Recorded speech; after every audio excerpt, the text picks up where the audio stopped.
So what you guys just seen is a result of basically what we've been shooting here with Rebecca. We're doing gimbal tests. So testing out 3 different gimbals and kind of testing out all the different features about it. Just want to see how they handle, whether they actually produce smooth shots, all that kind of stuff. And I got 3 gimbals. One is the Zhiyun Crane. This is version 2. I also have the Feiyu, I already forgot the name. Do you remember the name? I don't. No, okay. You should have told me what the name was. I'll put it up on the screen for you guys.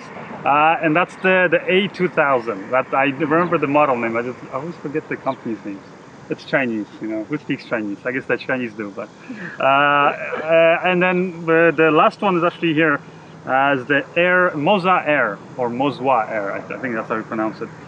So they're very similar gimbals. They're all gimbals that are pistol grip. You can convert them, actually all of them, to be dual handle. They're gonna work for smaller DSLM type of cameras, like this one. This is the Sony A6500, and they're, I guess, kind of cool because they're small. They pack, you know, small. They're light, so you can operate them and kind of walk around with them for a long time, and that's kind of what we've been doing here so far, right? Yeah. Enjoying it? Definitely. Yeah. It's been a blast testing these out. Yeah, so I'm gonna show you guys more, I guess, like now kind of shot by shot individually, so you can kind of see without the editing tricks how the shots actually look, and I can kind of talk more in detail and both the good and the bad of each gimbal. So first up we have the FeiyuTech A2000. This gimbal, just like all the other gimbals, can do the standard kind of fallow mode. Can also do the fallow mode only on the pen axis while it's locked off on the tilt, and as you can see, you can do upside down mode. Also, in addition to that, it can also do what's called, or at least what I call, the torch mode, which is kind of, you can tilt it 90 degrees. Now, the camera that I'm using with this is the Sony A6500 with the 16 to 50 millimeter lens. And the weight of this camera with the battery and everything is 1.29 pounds. The weight of the gimbal itself with the batteries is 2.756 of a pound. Now in my tests here, I actually ended up adding a little microphone, and then I also added a little monitor that I attached to the actual gimbal. So with the first shot I got, I wanted to test out if I can replicate a crane shot. So starting with the camera as low to the ground as I could. So the gimbal was pretty much upside down or in the overhang mode, and then going up as high as I could, kind of standing up on my toes. And on top of that, to make things harder, I was all the way zoomed in on 50 millimeters. So any kind of shake or little imperfection is going to be accentuated. By the way, all of the internal and lens image stabilization inside the camera was off for all of these shots. And as you can see, definitely when I'm all the way up at the top and kind of straining to hold the gimbal steady, you're gonna see some shakes. Now, when you watch the shots from the other gimbals, you'll kind of notice it's pretty much identical to all the gimbals. So it's definitely just a matter of holding the actual gimbal as smooth as you can. Next shot I got is sort of similar, again duplicating a crane shot, starting low to the ground and going up. But to make it extra difficult, I end up also adding sideway motion. So I'm basically walking to my left here and kind of walking with the gimbal, slowly trying to raise it up and end up on sort of a medium shot of Rebecca there. And these are the kind of shots that I got here. I did a few takes of this until I end up being happy. Then I end up getting some shots where I'm kind of circling around her from different sides. And on these ones, what I was testing is 2 things. How it's going to perform where I'm kind of almost running, because that's kind of what I was doing. And then on top of that, how easy it is to kind of keep her more or less in the center of the frame. After that, I just got various walking shots, some with the gimbal held up kind of at eye level, also walking on different terrain, like walking, for example, backwards on the stairs. And that's where having the ability to attach a monitor to the gimbal comes in really handy, because you can actually have something bigger to look at instead of that tiny, horrible little LCD on the back of the, especially this camera, the Sony A6500. I also got shots kind of walking with the gimbal, but lower to the ground, especially in this shot here of Rebecca's feet. And then also after that, just various shots kind of walking around this little pond, walking in kind of spaces where it was a little bit harder to navigate, and also, trying to not to fall into the pond. And these are the kind of, again, different shots that I got. And again, the internal camera and the lens stabilization was turned off for all of these. And I also tried it with different focal lengths. So some of them were zoomed out all the way at 16 millimeter, and some of them were zoomed in at 50 millimeter. And you're gonna see definitely in the shots where I'm zoomed in the most, that's where you're gonna see like the tiny little shakes and vibrations are the most noticeable. And next up is the Moza Air, and this gimbal weighs in with the batteries and everything just over 3 pounds. And the first shot I got, as you can see, is of the fountain again. And it performed pretty much the same as all the other gimbals, so didn't see much of a difference. Then this shot, it really just came down to how smoothly I was moving my hand basically up, because if I kind of swayed too much left to right, then gimbals would stabilize it, but you just saw the motion of the camera. Now in this shot here, where I'm kind of starting low with the flowers and then going to her face, I actually liked how the Moza performed the best with that transition. What I didn't like, or at least at the beginning, is, as you can see up here when I'm going around her, I'm kind of having problems keeping her in the center of the frame. And that was, it kind of took me a little bit to kind of realize what was happening, is that I noticed that with this gimbal, there's sort of like this dead space where if you have to kind of rotate the gimbal a certain amount of degrees before the follow mode actually starts responding. And that can actually be a great thing, because that means that when I was, for example, walking around or running even and really shaking the gimbal, then the gimbal wouldn't right away respond. It didn't right away think that I wanted it to, let's say, to point the camera left, up, or down.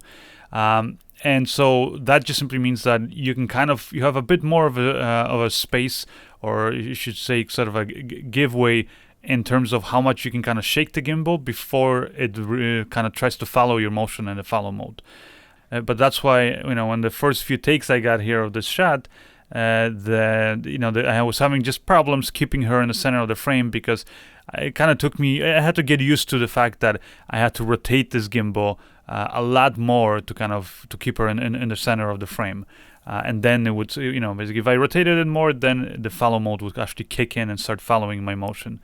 But where this function actually came in really handy is, for example, even like up here, I'm walking down the hill, and I'm just holding the gimbal kind of more or less pointed at her, and I'm zoomed in here all the way on 50 millimeter, and as you can see, the shot was steady. Here, where I'm zoomed out all the way at 16 millimeter, then the shots look definitely very smooth. Now you'll notice here these little bumps, and that's something I also realized afterwards with all of the gimbals, is that at the end of the day, these gimbals, as good as they are, you still want to kind of walk as smoothly as you can. And I kind of started getting so confident after getting a few of these shots that I just ended up kind of running up and down. And when I took these really hard steps and my hand really shook, then that's when you notice the kind of little shakes there in the shot. And you kind of you'll notice that throughout all of the shots that I got with all the different gimbals. So after I got a few of these sort of running shots around Rebecca, then I got some more shots walking down the stairs. And again, this is where the Moza I found came in really handy, because of the fact that it's not so sensitive at the tiniest bit of motion, as you're kind of holding the gimbal. That meant that I was actually able to get this shot here where I'm zoomed in all the way at 50 millimeter, and I'm walking backwards down the stairs. And, sometimes I was really kind of moving and shaking my hand. Yet, as you'll notice, the shot is, very nice and smooth. So then it was just a matter of me kind of, figuring out, okay, where I want it to be kind of pointed. And since I was walking backwards, it was easier said than done. But as you'll notice, there's none of these kind of vibrations visible. And it's the same case here where I'm zoomed in again at 50 millimeter, and I have the gimbal upside down, getting a shot of her feet. And then the same thing here with these other kind of walking shots. Again, this shot I'm zoomed in at 50 millimeters, and I'm walking in front of her, kind of walking backwards a little bit, and as you can see, it's nice and smooth. Similar case with this shot, again on a 50 millimeter lens, but here I had the gimbal almost inverted, upside down, and it was very low to the ground, and I was almost, you could say, running, kind of, going a little bit faster, trying to kind of, get some of this parallax in the foreground. And then here, for example, again, the same lens, and again, the same kind of inverted gimbal position. I was just trying to kind of replicate almost like a slider shot, so kind of moving the camera very, very slowly. And finally, we have the Zhiyun-Tech Crane version 2 gimbal. And this gimbal weighs 2.4 pounds. Here's the kind of results I got when I was getting that opening kind of a crane shot with the fountain. And again, there's really no difference when you compare it to the other gimbals. Like I was saying before, it just really came down to how smoothly I was moving my hand. And in this shot where I'm starting low on the ground with the flowers, it performed again the same. It was just a matter of how well I operated the gimbal. When running around in these shots up here, it again performed very similar to the other gimbals, and it's just a matter of kind of knowing where you're going to be stepping and kind of walking with the gimbal as smoothly as you can. You really don't want to just be waving your hands around and expect that the gimbal is going to take care of everything for you. But if you operate it well, then as you can see, you can get some nice smooth shots. Even when you're walking on uneven terrain, like these shots here. Using the camera in inverted mode, like I have up here, works really well. And the same thing when I have it in the upside down mode. Again, it produces smooth shots. Even when I'm zoomed in all the way at 50 millimeters. And here's a couple more shots. Again, the camera is with the lens zoomed in all the way at 50 mil. So any kind of shake or whatever is definitely going to be a lot more visible than on the wide shots.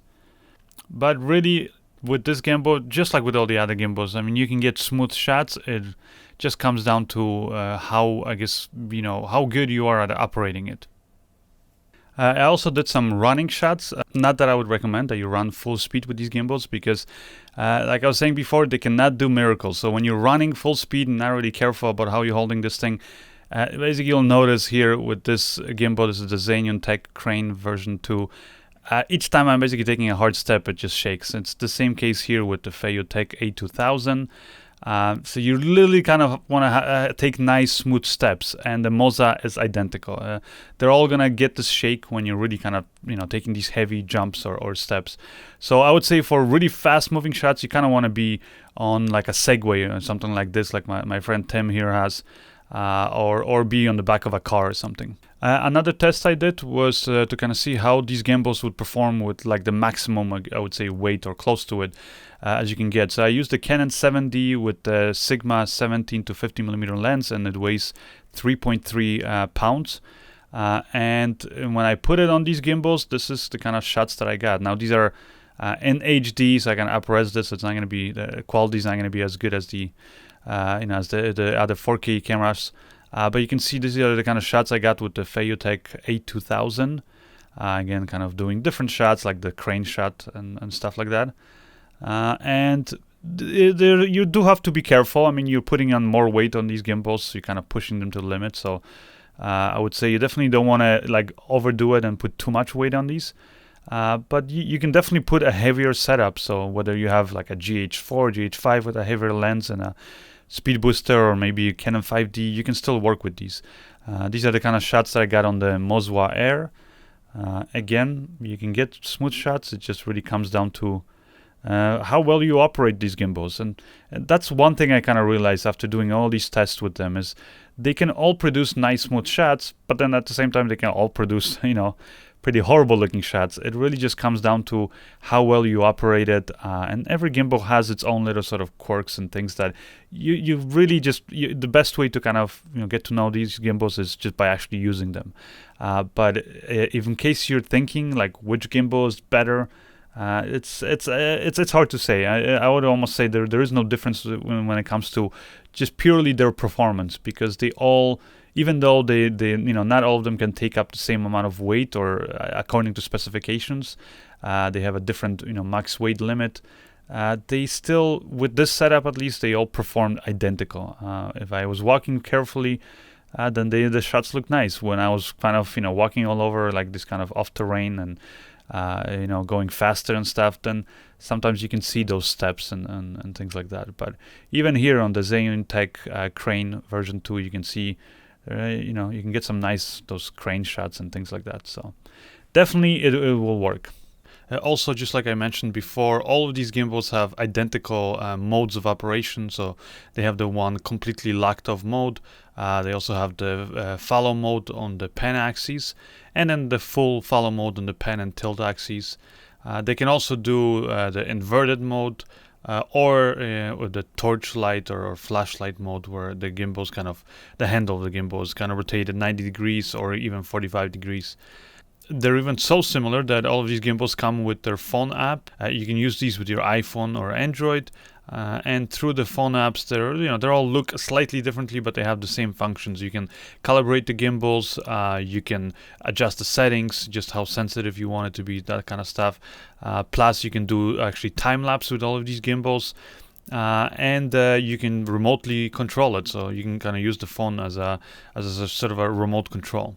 You can even adjust the horizon, so you can kind of tilt the gimbal left and right in case you, let's say, wanted to correct the horizon, or even if you wanted to do it live while you're recording a shot and you kind of wanted to kind of tilt the camera left and right, sort of like you could do with the Steadicam. So you might be wondering, what is really the difference between these gimbals if they all operate the same way? And the difference really comes down to the way they're built, and also what kind of things you get when you buy these gimbals. So first, let's look at the Moza Air. It's the cheapest of all the gimbals, but for the latest prices, always just check the links in the description of this video, because the prices do change. It also can take the maximum payload, or at least that's what the manufacturer specifies, which is 5.5 pounds. The battery runtime is 8 hours. Now, I've used all these gimbals basically for like one full day of shooting, and I haven't had problems with the batteries running out on any of these gimbals. So exactly how long the batteries are going to last you, it's hard to say, because it really depends on how you're going to use the gimbal, how much weight you're going to put on it, and that kind of stuff. But from my experience, you're kind of safe using it at least for one whole day of shooting. Now, some of the things that I really like about the Moza Air is that it comes with this nice hard padded case that's going to protect your gimbal when you're traveling. And inside the case, you're actually getting not just a gimbal, but you're actually getting dual handles, which you can mount on this gimbal. So in case you wanted to convert this from kind of a pistol grip style gimbal to like a more traditional dual handle setup, whether it's over or under, then you can use it that way. And this might be handy when, for example, you want to attach other things like, let's say, a monitor or accessories to this, or put in a slightly bigger camera, and you start building up a little bit more weight. Another thing that it has is that you can actually attach if a monitor or other accessories to the handle of this gimbal, because they provide you with a 1/4-20 thread. And this actually came in really handy when I was shooting these tests, because I was able to attach my monitor and actually see a lot better and kind of compose my shots than looking at the back of that reflective LCD on the back of the A6300. Another thing I like about the Moza Air is that it comes with the camera cable, and you can actually connect the gimbal directly to your camera. So with Sony, for example, I was able to start and stop recording, and it's just easier and faster to operate the camera that way, because you never actually have to take your hands and actually click the buttons on the camera. You can just keep your hand on the gimbal and just quickly start and stop recording. And not only that, but when you buy the Moza Air, you're actually going to get the cables for not just the Sony cameras, but also for the Canon cameras and the Panasonic cameras like the GH4 or GH5. Another thing that the Moza has is this tripod stand, and this is really necessary when you want to balance the camera on your gimbal, because you kind of need it to be standing upright and on a stable kind of platform. So it's just nice that they include this tripod for you, and it's, again, you can quickly attach it via the 1/4-20 thread on the bottom, or you can remove it when you don't need it. And also you can use that thread on the bottom of the gimbal to attach it, let's say, to a tripod. Next, let's look at the Feiyu-Tech A2000. This is the most expensive of all the gimbals, and the payload is 4.5 pounds, or almost. The battery runtime, according to the manufacturer, is 6 hours. It actually comes with 2 sets of batteries, so I'm guessing each set are supposed to last you around 3 hours. Although, to be honest, I was shooting with this gimbal for around 4 hours. Granted, the gimbal wasn't on the whole 4 hours, but I had it on, and one set of batteries lasts me no problem. Some of the things that I like about the Feiyu-Tech A2000 is that it actually comes with this little trigger button on the front of the handle, and this is really cool because by engaging or pressing this button, you're essentially locking the position of your camera. So let's say you're doing some kind of an intricate move, and suddenly you want the camera to kind of stop, and stay pointed at whatever it's pointing at. You can just quickly press that button, the camera will hold its position, and then when you release it, it will start following your motion again. So it's actually a really cool function that I end up using a few times when I was shooting these tests. Another thing I like about the Feiyu-Tech is that they also give you a camera cable. Now, the one that I got was only for the Sony cameras. But the kind of disappointing thing with this is that yes, I could connect the gimbal to the camera and I could, I guess, communicate with the camera, but I was not able to actually engage and kind of like start and stop recording. This was only useful for taking photos. So if I pressed the trigger button on the gimbal, it would actually take a photo with the camera. So if I wish they would allow you to actually kind of stop and start the video recording, because I would think you're usually going to be shooting video when you're putting a camera on these gimbals. Another nice thing that this gimbal has is that they also include a tripod stand. It's kind of like a smaller one than the Moza stand, but it works, and it's just nice to have it. Like I said, it's when you're balancing the camera on your gimbal. Another cool thing that this gimbal has that none of the other ones have is that they include a quick release plate, and this comes in really handy when, for example, you've already balanced your camera, you're shooting, and then let's say the battery dies on your camera, and if you're using the Sony a6500, just like many other cameras, you actually have to take the camera off the gimbal to access the battery compartment on the bottom of the camera. And so by having a quick release plate means you can take it off, replace the battery, and put it back in, and you're back in, basically in business. Whereas with the other gimbals, you kind of have to take it off the gimbal, and then once you've changed the batteries and you put it back on the gimbal, you're gonna have to essentially rebalance one of the axes of the camera. The Feiyu-Tech A2000 also has quarter 20 threads for attaching accessories such as a monitor. In fact, there's actually 2 threads on the handle, like on the top, and then there's a third one on the bottom for attaching, the little included tripod stand, or if you want to put it on let's say a tripod. The things I guess that I don't like about the Feiyu-Tech is that they don't include any kind of hard case to protect your gimbal when you're traveling. They do give you this cardboard case. It's semi-strong. I mean, I don't know how much of a kind of abuse it can take, but it does fit the gimbal in there and all the accessories and charger and things like that. So you do have that, but I would say if you really want to keep your gimbal protected when you're traveling, you probably would want to invest money into like a proper hard travel case. And also another thing is if you want to use this gimbal with the dual handle setup, like for example you can do with the Moza Air, then you're gonna have to spend another $200 for the dual handles for this gimbal. So again, it's just something to consider in case you're thinking of going that route, because then it really does increase the cost of this gimbal. Now the Zhiyun-Tech Crane version 2 is the gimbal that has the lowest payload according to the manufacturer at just under 4 pounds. The battery runtime though is actually the highest of all these gimbals. It's rated at 12 hours. Now again, this is according to the manufacturer, and since I haven't actually used this gimbal for 12 hours straight, or else I think my hand would have fallen off, so I can't really verify this. Now some of the things that I like about this gimbal is that they also include a hard case, and it's actually the smallest of all the cases, and it's kind of very light, so it just means that it's even easier to pack this thing when you're traveling. Some of the things I don't like about it is that they don't include any camera cables, and in fact you can connect the cameras to this gimbal, and it actually has like these other buttons dedicated for example, allowing you to zoom in and zoom out with your lenses and things like that. So it would be kind of cool if they included the cables for the cameras, but unfortunately you have to buy those, and each one of these cables costs $25. Another thing I don't like about the Crane gimbal is that they don't include a tripod stand, and this is kind of a killer because you really do need to put this gimbal on some kind of a stable platform while you're balancing the camera. So for me, luckily I was able to use the tripods from the other two gimbals while I was balancing it. But if you're gonna buy this gimbal for yourself, you probably should buy some kind of a small little tripod or stand that you can use with it. Which then means that you have to spend even more money for that accessory. Also, this gimbal doesn't come with a quick release plate, just like the Moza Air. So in the end, what do I think about these gimbals, and I guess which one's the winner? I guess the winner, I mean, for me, the best value, I would say, is the Moza Air, because it's the most affordable, has the biggest payload, and they just include a whole bunch of things that the other gimbals don't include, like the dual handles, like all the camera cables, the hard travel case, the tripod stand, things like that.